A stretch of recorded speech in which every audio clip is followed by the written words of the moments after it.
Yeah, so, we were thinking about doing the Rodolfo Vieira fan club, and I'm going to be the president. I'm already conducting the train, so yeah, going with Rodolfo Vieira there. 5-time World BJJ champion, 7-time World Cup champion, 2015 ADCC champ. He's 5-0 in MMA, 4 wins by submission, 1 knockout. Yeah, Rodolfo Vieira, he's the guy.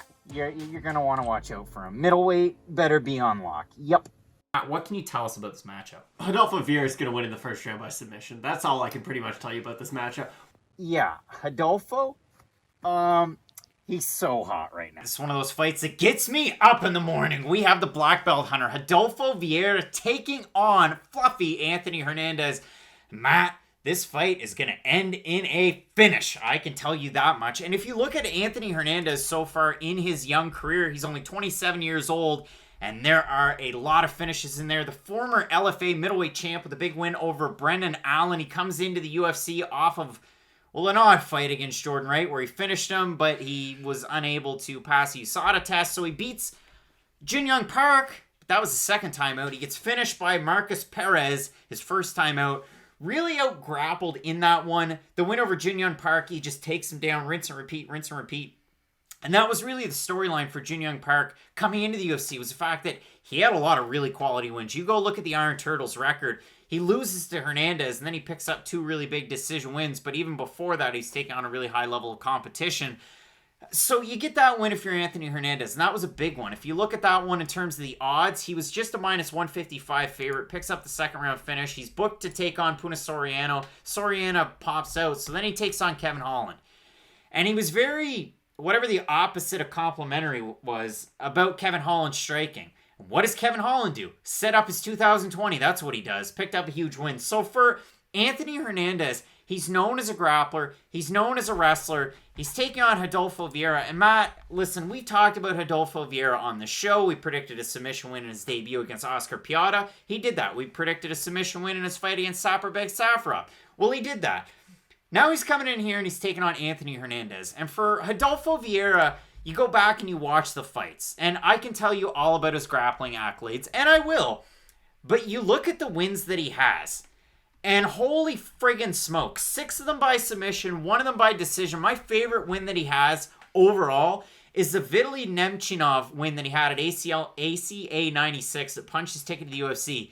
He just goes in, power double leg like he's Edge in the WWE, takes him right down, submits him rear naked choke in the first round. Arm triangle against Oscar Piata. He gets an arm triangle against Saperbek Safarov. And those are really wrestle-heavy submissions. The one thing that I haven't liked out of my guy Rodolfo Vieira, and listen, if you want to talk about like a fan club or whatever, like I'll try and set my bias aside in this one, but he did get cracked by a couple of left hands from Oscar Piata, and in the fight against Saperbek Safarov, it's a front kick to the face that hurts him.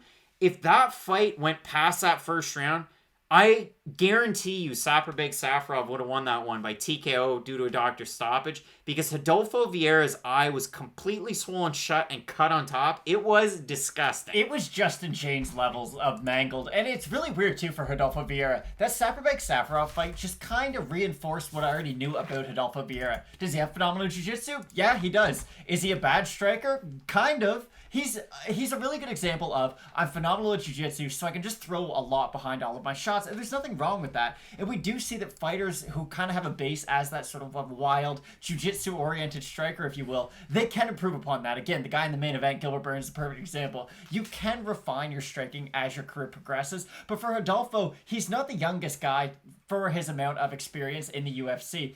I'll be really interested to see how they matchmake him moving forward, because his fight against Anthony Hernandez, here's the thing. To beat Rodolfo Vieira, you can't really be a grappler yourself. You have to be a wrestler with good hands, so you can defend his takedown attempts, and then, of course, beat him up on the feet.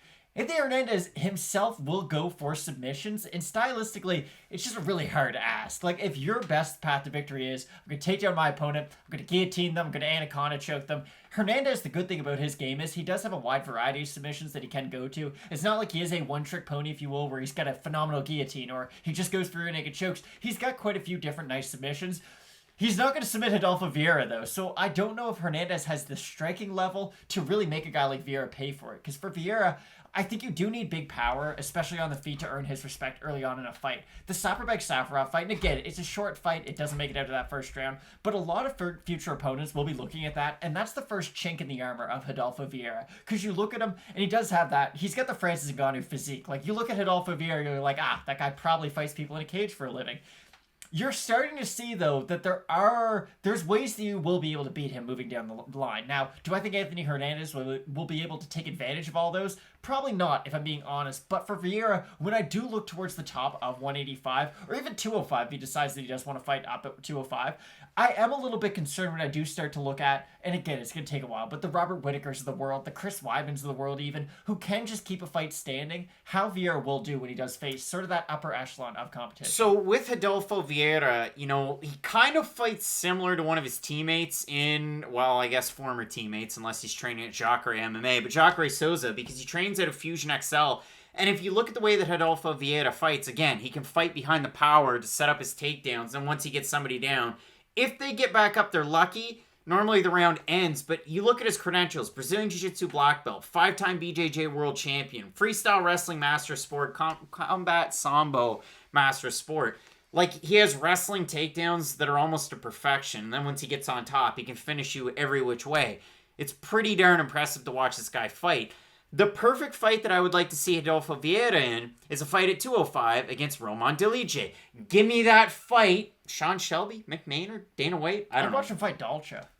Give me a fight against Dalcha and Jambula, too. It's unfortunate those guys... Well, I mean, Dalcha, They can both fight at 185, exactly. Let's make that happen. Now, let's not totally count out Anthony Hernandez. The things that you have to like. So far in the UFC, average fight time, 5 minutes and 28 seconds. For Rodolfo Vieira, 6 minutes and 13 seconds. And their career totals, 536 for Vieira and 527 for Hernandez. So if you look at the odds for this one, it might not be a surprise, but for Rodolfo Vieira coming in minus 400, those odds have shifted just by a minuscule amount. It's an average minus 396 on best fight odds. For Anthony Hernandez, plus 300, and now at a plus 297. If you look at the overall Topology votes, wow.